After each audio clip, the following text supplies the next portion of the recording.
देदरा और गारा का आमना सामना हो चुका है। गारा पूरे कॉन्फिडेंस के साथ देदरा का मुकाबला करने के लिए तैयार है।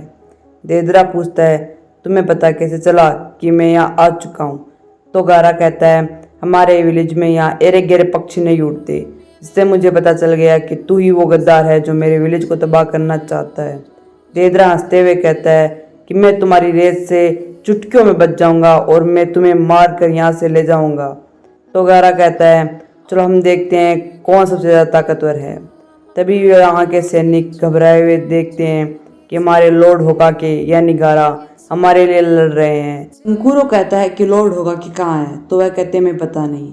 दूसरी तरफ लॉर्ड सासुरी कहते हैं उस यूरो धोखाबाज से कि तू यहाँ से चला जा, नहीं तुझे कोई देख लेगा तो मुसीबत हो जाएगी।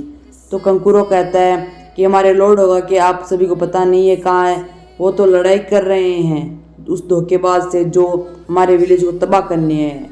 तभी सारे सैनिक खुश हो जाते हैं और अपने लॉर्ड होकाके का उत्साह बढ़ाते हैं। लॉर्ड होकाके यानी गारा पूरी ताकत के साथ उस पर हमला करता है। देदरा भी अपनी एक्सप्लोजल क्ली का इस्तेमाल करता है और एक बहुत बड़ा ब्लास्ट कर देता है। देदरा की और गारा की फाइट शुरू हो चुकी है। दोनों आपस में एक दूसरे पर वार कर रहे हैं।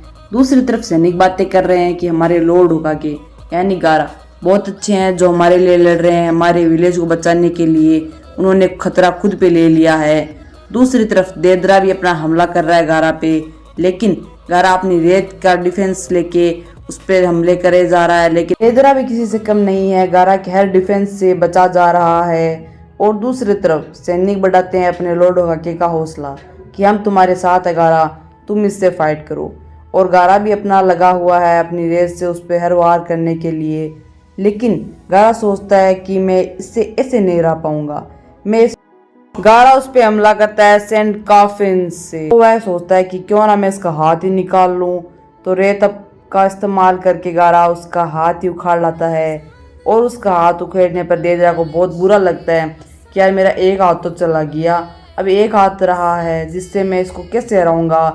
तो गारा बहुत खुश होता है कि चलो अब मैं इससे निपट लूंगा। देदरा सोचता है कि मैं इसकी रेत को ऐसी जगह काम लगाऊं जिससे इसकी वापस आके वो रक्षा न कर सके। तो वह सोचता है कि मैं स्पेशल आर्ट पिस्ट को विलेज पर गिरा दूं जिससे उसकी रेत तो सारी वहां चली जाएगी और ये कमज़ोर हो जाएगा, उस वक्त मैं इस पर हमला कर सकता हूँ। तो वह सोचता है कि क्यों ना मैं इस खाली जगह पर ही वार। लॉर्ड सासुरी वेट कर रहा है देदरा का कि पता नहीं वह कहाँ मर गया, अभी तक नहीं आया, उसे पता नहीं। लॉर्ड सासुरी उसका वेट कर रहा है। दूसरी तरफ देदरा अपना स्पेशल आर्ट पिस्ट को तैयार कर चुका है विलेज पर गिराने के लिए, पूरे विलेज को ख़त्म करने के लिए। और वह सोचता है कि गारा इससे कमज़ोर हो जाएगा और उसका पूरा विलेज ख़त्म हो जाएगा। देदरा अपने मकसद में कामयाब होने के लिए स्पेशल आर्ट पिस्ट को विलेज पर गिरा देता है और जैसे विलेज पर गिराता है एक बहुत बड़ा ब्लास्ट भी हो जाता है। बहुत बड़ा धमाका कर चुका है देदरा, लेकिन देदरा ये नहीं जानता कि इनका होकाके लॉर्ड होकाके गारा है। गारा अपने विलेज को बचाने के लिए कुछ भी कर सकता है और उसी ने यही किया। अपनी रेत के डिफेंस से सभी को बचा लिया, पूरे विलेज को खत्म होने से बचा लिया। सभी सैनिक खुश है अपने लॉर्ड होकाके से। गारा अपने अल्टीमेट डिफेंस रेत से सभी को बचा लेते हैं, पूरे विलेज को ख़त्म होने से बचा लेते हैं। लेकिन गारा बहुत थक चुके हैं, बहुत कमज़ोरी महसूस कर रहे हैं।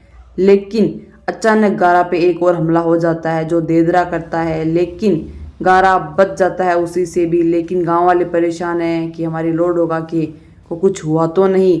लेकिन जब सभी के सामने आती है ये चीज़ तो सभी खुश है क्योंकि वो लॉर्ड होकाके एक बार फिर से बच चुके हैं और हमारी रक्षा के लिए वो ज़रूर तैयार रहते हैं। तभी दूसरे सैनिक कहते हैं कि हम क्या हमले की तैयारी करें। तो सैनिक हमले की तैयारी कर चुके हैं, उस पर वार करने वाले तैयार हैं।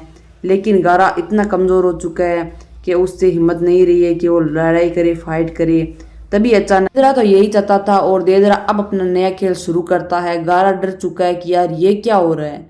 तो अब ये उस वक्त का है जब सैंड कॉफिन का इस्तेमाल किया था गारा ने और उसका हाथ निकाल लिया था। तब उसने थोड़ी रेत इससे खा ली थी और उस रेत में एक्सप्लोजर क्ली मिक्स कर दी और उसी रेत में एक्स डिफेंस बना लिया जिससे बहुत बड़ा हमला हो और गारा के मुंह के ऊपर हमला हो, जिससे गारा पूरी तरीके से कमज़ोर पड़ जाए और उसमें लड़ने की क्षमता नहीं रहे। तभी वह ब्लास्ट कर देता है और उससे रेत गिरने लगती है। इसका मतलब यही है, सभी समझ रहे हैं कि गारा अब खतरे में है और वह खुद को बचा नहीं सकता।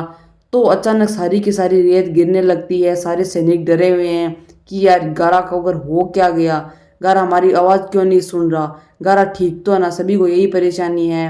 ये जरा शुरू से यही प्लानिंग कर रहा था और उस प्लानिंग के अंदर गारा फंस जाता है। उसके पास एक्सप्लोजिव की अब इतनी ही थी, अगर गारा बच जाता तो वह अपने आप को बचा सकता था, लेकिन वह उसके चंगुल में फंस चुका है। गारा अपने डिफेंस से उस रेत को एकांत में करने का कोशिश करता है। सभी सैनिक परेशान हैं कि अब लॉर्ड होगा कि का क्या होगा, वह ठीक तो है ना। सभी सैनिक उस पर हमला करने का प्रयास करते हैं, पेपर बॉम्ब से ब्लास्ट भी करते हैं, लेकिन देदरा हर वार से बच जा रहा है। दूसरी तरफ लॉर्ड सासुरी वेट कर रहा है देदरा का, और हमारा गारा इतना कमज़ोर हो चुका है। फिर भी वह उस रेत को दूर ले जाता है और विलेज से बाहर उसे नाक गिराने का सोचता है। सभी पेपर बॉम्ब से ब्लास्ट करते हैं देदरा पर, लेकिन देदरा बच जा रहा है पेपर ब्लास्ट से, और गारा पूरी रेत को विलेज से बाहर गिरा देता है और विलेज को बचा लेता है। लेकिन वह खुद को नहीं बचा पाता और सारा का सारा रेत उससे नीचे गिर रहा है और हमारा गारा खुद नीचे गिर रहा है। और गारा को इतने में जाके देदरा अपने कब्जे में कर लेता है। पूरा गांव, पूरा विलेज दुख में है कि अब हमारे लॉर्ड को हम कैसे बचाएंगे। अगले भाग के लिए एक लाइक करें।